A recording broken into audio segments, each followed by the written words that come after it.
Welcome back to the channel. It's an ugly day out today, foggy and rainy and just kind of miserable. So we're getting some work done in the barn here. I had some questions on the backhoe dolly that I had in a previous video. And I'm getting ready to take the backhoe off the tractor anyways. So I figured I'd show you that dolly and the process to remove the backhoe. A metal frame dolly would probably be best. I don't move this very far.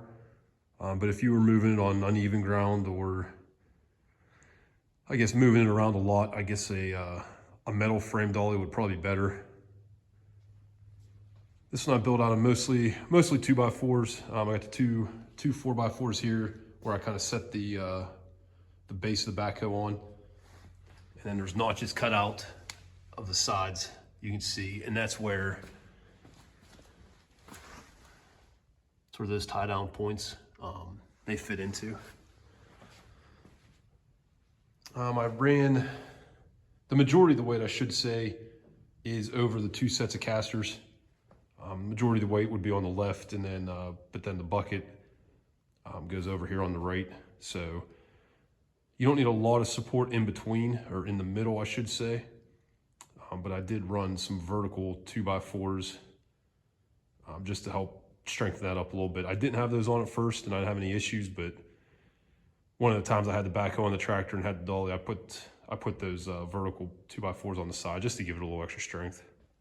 Get you some measurements here just to kind of show you what I did. And this would by no means be the only way, and I don't remember honestly how I came to these numbers.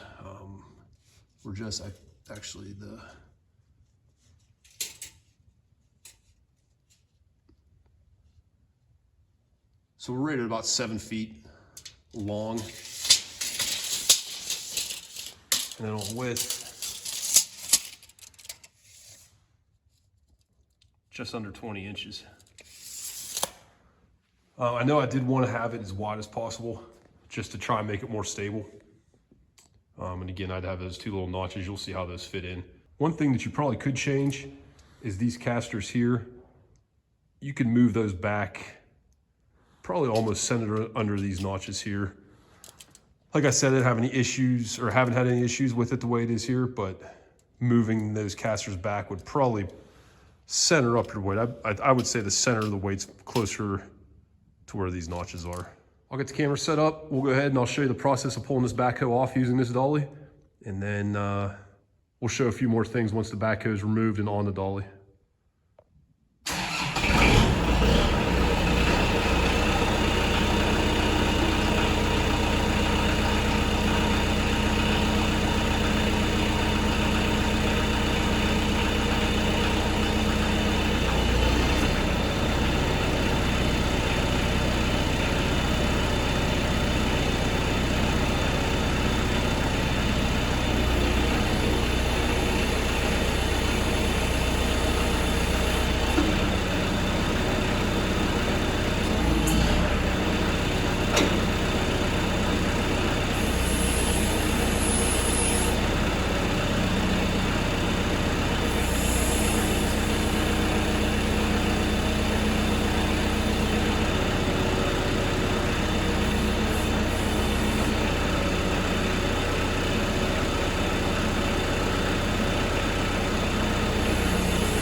not going to edit anything out here.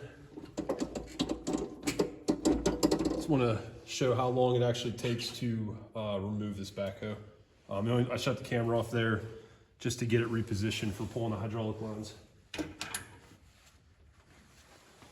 Have a rag ready. When you release these, you do get a little bit of fluid out. Guess it just depends whether you care where that fluid runs out on the ground or on the tractor or not. There's one here, as you can see, and then there's another one. I don't think you can see it. It's horizontal here. I'll show you when I get the backhoe off and rolled away.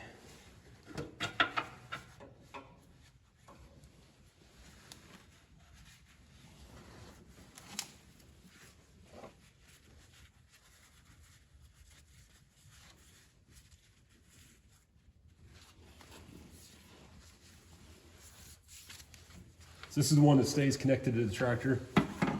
Just to keep it out of the way, I kind of feed it back through here and I run it up between my rear remotes and the roll bar, and then I plug it back in.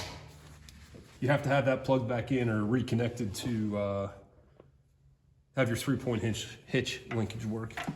And then this hose that's on the backhoe, I just connect to itself. There are rubber fittings or rubber plugs to keep dust and dirt out, but I just reconnect it to itself.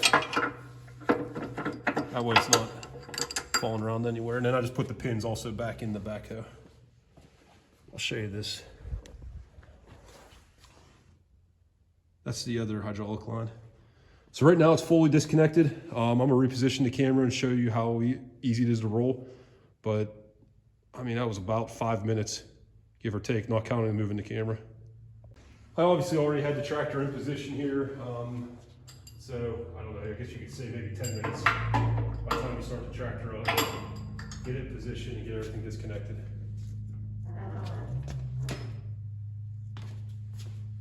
So it moves fairly easily. There's a lot of weight here. So I'm not gonna say it's super easy to move, but I can definitely move it by myself, no problem.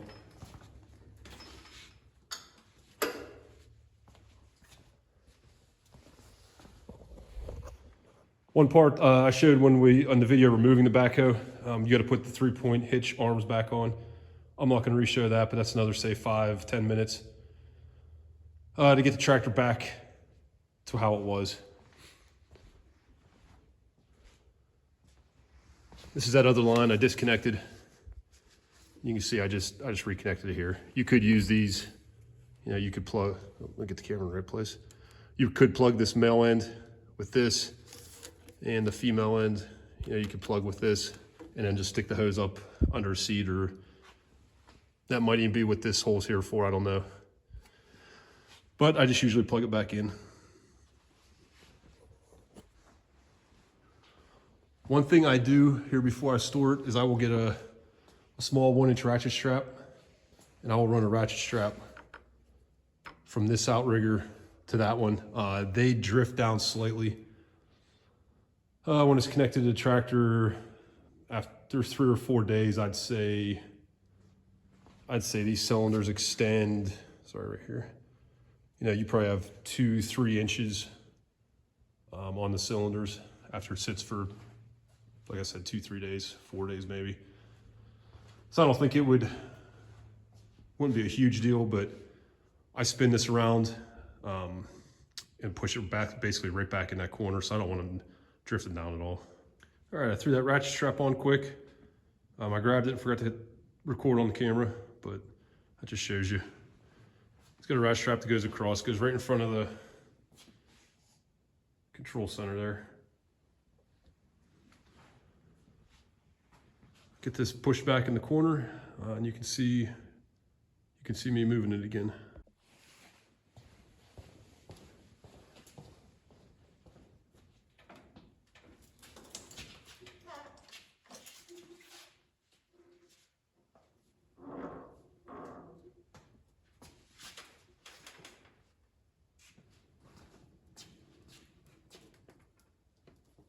Actually going to take a second here and sweep some dirt out of the way. All right, get the floor cleaned up a little better.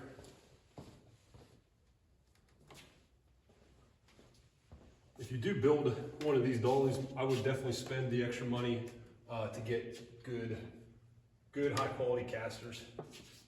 These are pretty good, but I think the better the casters are, the more easily it's going to roll. And really the hardest part's when you have the casters turned one way, like I have them now going sideways, to try and get it straightened back out to you know, to move forward backwards. So the better bearings or whatever's in the casters, the easier this is.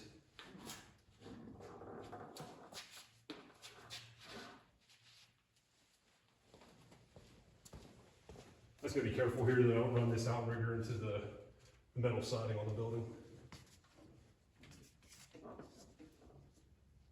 It wants to roll that way because that's where the casters are facing.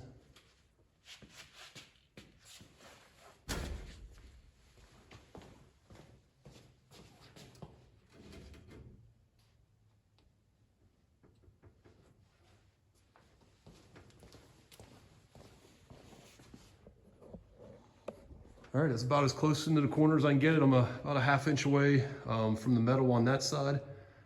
And down here, at that point, basically went right up and touched that post. So I have no plans for this for the winter, so that's where it'll sit, most likely till next summer, barring any surprises at least. Hope you guys found this video interesting. Like I said, I had a couple questions on the backhoe dolly, so threw this video together.